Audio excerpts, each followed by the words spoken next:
ایک سوال ہے کہ ایک سائل پوچھتا ہے کہ اصالہ ثواب کے درس میں نے جو بیان کیا تھا اصالہ ثواب کا شرعی طریقہ، اس کے تعلق سے یہ سوال ہے کہ ایک شادی شدہ شخص جس کی بیوی فوت ہو چکی ہے اور اس کی کوئی اولاد بھی نہیں ہے، تو کیا اس کے لیے اصالہ ثواب کا صرف دعا ہی باقی رہے گی، کوئی اور طریقہ نہیں رہے گا؟ پہلی بات یہ ہے کہ دعا بڑا عظیم ذریعہ اصالہ ثواب کے لیے، اور سب سے زیادہ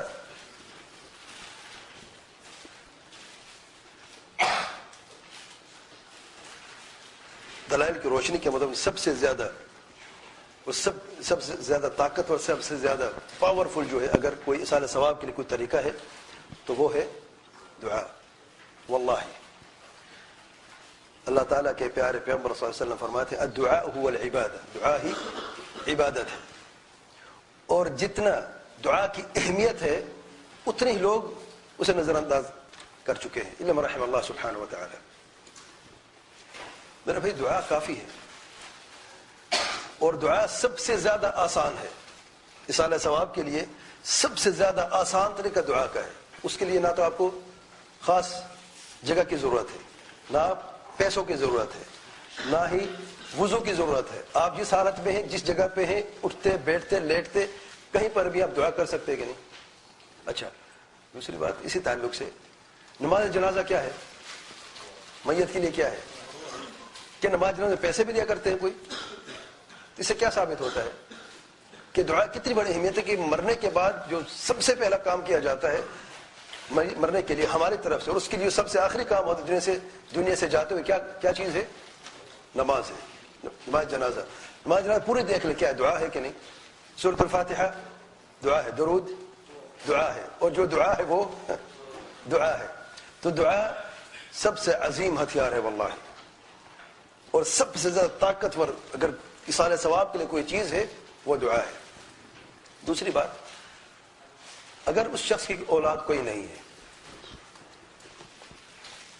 بیوی مر گئی، اکیلا شخص ہے، تو دعا کے لیے لازمی نہیں ہے کہ اس کے اولاد بھی یا بیوی ہو، کوئی شخص بھی دعا کر سکتے، دوست ہے، احباب ہیں، یا کوئی اور جاننے والے ہیں، کوئی عام مسلمان ہے، آپ کا نوکر ہے، آپ کا خادم ہے، دعا میں کوئی رکاوٹ ہے کسی کی؟ کوئی شرط ہے؟ نہیں ہے۔ تیسری بات، اس میں ہمیں رغبت دلائی جا رہی ہے، نمبر ایک کہ اپنے اخلاق اچھے کرو تاکہ مرنے کے بعد کوئی لوگ آپ کو دعا کرنے والے بھی ہو جائیں، حسن اخلاق کی رغبت ہے۔ نمبر دو، جس حدیث میں آیا ہے اصالہ ثواب کی جو حدیث میں نے بیان کی تھی کہ جب انسان مر جائے تو اس کا عمل منقطع ہو جاتا ہے سوائے تین چیزوں کے: صالح اولاد، پہلے نمبر پہ صدقۃ جاریہ، صدقہ جاری ہو، تو رغبت ہے جاری کہ زندہ ہو، اس قابل کو مال کما رہے ہو تو اپنے لیے کچھ کرو نا۔ جو مال ہم کما رہے ہیں اللہ کے لیے، مجھے بتا ہم میں سے کتنے لوگ ہیں جو اپنی آخرت کے لیے صدقہ جاری کے لیے کچھ پیسہ اکٹھا کر رہے ہیں، یا کچھ دے رہے ہیں، کچھ دے چکے ہیں؟ ہم نظر انداز کر دیتے کہ نہیں؟ بچوں کی تعلیم، بچوں کی پرورش ہے، گھر کے خرچے ہیں، گھر کا کرایہ، پتہ نہیں ٹرانسپورٹیشن کے لیے، اپنی صحت کے لیے، ڈاکٹر کی فیس ہے، سب اکٹھا کر رہے ہیں۔ کہیں ہم نے 10 الگ رکھے ہیں صدقہ جاری اپنے لیے کبھی رکھا ہے ہم نے؟ کیا خیال ہے؟ ہمیں سے کتنی رکھے جسے رکھا ہوا ہے؟ نہیں، سچ بات بتائیں تاکہ ہمیں بھی تھوڑا سا خوشی ہو جائے۔ اللہ آپ کو جزائے خیر دے۔ سبحان اللہ۔ اگر آپ کسی پوچھیں 99% لوگ نہیں کرتے، پرواہ نہیں کرتے، تو رغبت ہے صدقہ جاریہ کے لیے اپنے لیے کچھ کرو، ابھی سانس جاری ہے، کچھ کرو، تھوڑا سا ہو، کوئی حرج نہیں ہے۔ مسجد میں اگر آپ نے تھوڑا سا دے دو صدقہ جاریہ آپ کے لیے۔ کنویں کی کئی ایسے واللہ شہر ہیں پاکستان میں، انڈیا میں، دنیا کے کسی بھی مسلمان ملک میں آپ دیکھیں، لوگ پانی کو ترستے ہیں، آپ نے کنواں کھدوا لیا ہے، واللہ وہاں سے اگر جانور بھی پیتا ہے، جانور اس کنویں سے، مسلمان کی صرف نہیں، مسلمان اگر جانور بھی پیتا ہے، آپ کو مرنے کے بعد آپ کو صدقہ جاری ہے واللہ، جب تک وہ پانی جاری ہے مرنے کے بعد بھی آپ کو اس کا فائدہ مل رہا ہے۔ تو صدقہ جاریہ ہے۔ اگر اولاد نہیں ہے، بیوی بھی نہیں ہے، اکیلا انسان ہو، یہ کسی کے ساتھ بھی ہو سکتا ہے کہ نہیں؟ تو رغبت دلائی جا رہی ہے کہ اپنے ابھی سے کچھ کرو. اچھا, علم ينتفع به, ایسے نفع بخش علم جسے نفع اٹھایا جائے. ہم میں سے کتنی ہیں جو خود علم حاصل کرنے کے لیے جستجو رکھتے ہیں؟ کتنی ہیں جو خود تو عالم نہیں ہیں لیکن علماء سے دوستی رکھتے ہیں؟ کتنی ہیں جو طالب علم ہیں؟ کتنی ہیں جو طالب علم تو نہیں ہیں لیکن علم کی نشر و اشاعت میں تھوڑا سا ساتھ بھی دیتے ہیں, چاہے فزیکل ساتھ کیوں نہ ہو. صرف پیسوں کی بات نہیں ہوتی, فزیکل ساتھ کسی علم کی نشر و نما میں. ایک پمفلٹ چھپتا ہے, آپ اس کے لیے سعی کر کے صرف بیچ میں آپ آنے جانے کا جو ہے کردار ادا کرتے ہیں, آپ کا بھی اس میں ثواب شامل ہے. صرف پیسے نہیں ہوتے, رغبت ہے. علم ينتفع به, نفع بخش علم, توحید کا علم, سنت کا علم. تو اپنی سانسیں ابھی جاری ہیں تو اس میں حصہ لے سکتے ہیں کہ نہیں لے سکتے؟ اچھا, یہ بھی نہیں کیا. ولد صالح يدعو له, رغبت کس چیز کی ہے؟ شادی کی ہے. بے حرام سے بچو, شادی کرو تاکہ نیک صالح اولاد پیدا ہو. اچھا, شادی کر لی ہے, اب شادی تو ہم کر سکتے ہیں, کیا اولاد اپنے بس میں ہے کیا؟ شرعی سبب تو اختیار کیا ہے کہ نہیں کیا ہے؟ اور اگر اولاد ہے یہ بھی رغبت ہے کہ صالح تو بناؤ تاکہ دعا کرتے رہے مرنے کے بعد. نہیں, تو اس حدیث میں ہم نے صرف ایک چیز دیکھی ہے. کیا دیکھا ہے؟ کیا دیکھا اس حدیث میں؟ ہاں, صرف اولاد ہونی چاہیے, جیسی بھی ہو, کوئی فرق نہیں پڑتا ہمیں. صالح کا ہے. اچھا, ولا صالح کیوں بتایا گیا ہے حدیث میں؟ صالح اولاد وہ اولاد ہوتی ہے جو زندگی میں بھی ساتھ دیتی, مرنے کے بعد بھی ساتھ دیتی ہے. یہ صالح اولاد ہے جو زندگی میں بھی خدمت کرتی, مرنے کے بعد بھی دعائیں کرتی رہتی ہے, اور اپنی جیب سے صدقہ بھی دیتی رہتی ہے, عمرہ بھی کرتے ہیں, حج بھی کرتے ہیں. تیسری بات, یہ کس نے کہا کہ صرف اس کی دعا باقی رہ گئی ہے؟ حج عمرہ ہو سکتا ہے کہ نہیں؟ آپ کے دوست احباب ہیں, وہ آپ کی طرف عمرہ کر سکتے ہیں, آپ کی طرف سے حج کر سکتے ہیں.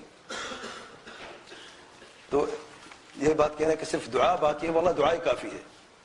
لیکن اگر دعا کے علاوہ بھی آپ دیکھیں تو اگر انسان تھوڑا سا عقل مندی سے کام لے تو اپنی زندگی میں ہی اپنے لیے مرنے کے بعد کے لیے کوئی چیز ابھی سے تیاری کرنا شروع کر دے.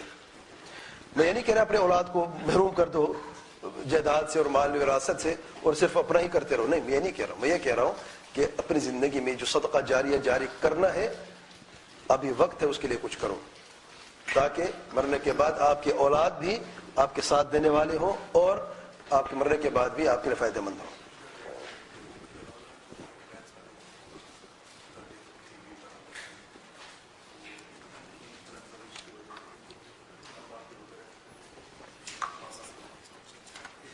بھائی کہ سوال ہے کہ اگر اولاد صالح نہیں نکلی, والدین نے اچھی تربیت کی بڑی کوشش کی ہے لیکن اولاد صالح نہیں نکلی, تو کیا والدین کو اس کا گناہ ملے گا؟ نہیں ملے گا گناہ والدین کو. اگر والدین نے اللہ سے ڈرتے ہوئے صحیح تربیت کی ہے, قرآن سنت صحیح منہج کے مطابق کی ہے, اللہ سے ڈراتے رہے, تقوی پر اپنے بچوں کو پالا ہے, پوسا ہے, اللہ تعالیٰ کے ڈر ان کے دل میں ہمیشہ ڈالتے رہے ہیں اور صحیح راستہ دکھاتے رہے ہیں, اولاد بگڑی ہوئی نکلی. دیکھیں, دلوں کی ہدایت انسانوں کے بس کی بات نہیں ہے. اللہ تعالیٰ فرماتے ہیں انک لا تہدی من احببت, اے میرے پیارے پیغمبر صلی اللہ علیہ وسلم, آپ جس کو چاہیں ہدایت نہیں دے سکتے, جس کو آپ پسند کرتے اسے ہدایت نہیں دے سکتے. تو دلوں کی ہدایت اللہ تعالیٰ کے ہاتھ میں ہے.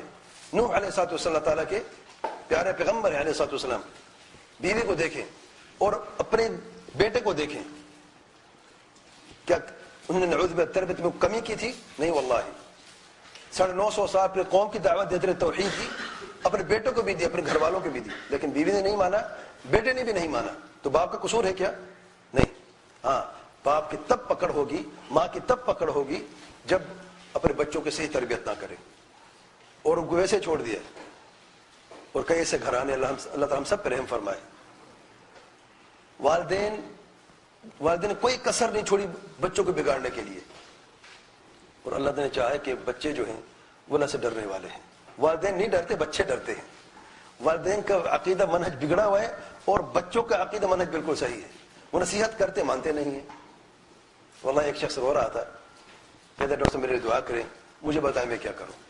میں نے بڑی محنت کی ہے، بڑی کوشش کی ہے کہ اپنے والد صاحب کو میں سمجھاؤں کہ وہ کٹر حزبی ہیں اور کوئی بات سننا نہیں چاہتے، بار بار جھگڑے ہو جاتے ہیں. میں نے کہا صبر کرو، دعا کرتے رہو اور انشاءاللہ تبدیلی آئے گی. اگر اللہ تعالیٰ نے آپ کو راہ راست آپ کے لیے آسان کر دیا ہے تو آپ بالکل فکر نہ کریں. انشاءاللہ اللہ تعالیٰ آپ کے والد کو بھی انشاءاللہ اللہ تعالیٰ توفیق عطا فرمائے اور ہدایت دے گا حق کو سمجھنے کی روز جاننے کے لیے. الغرض دوسرا سوال،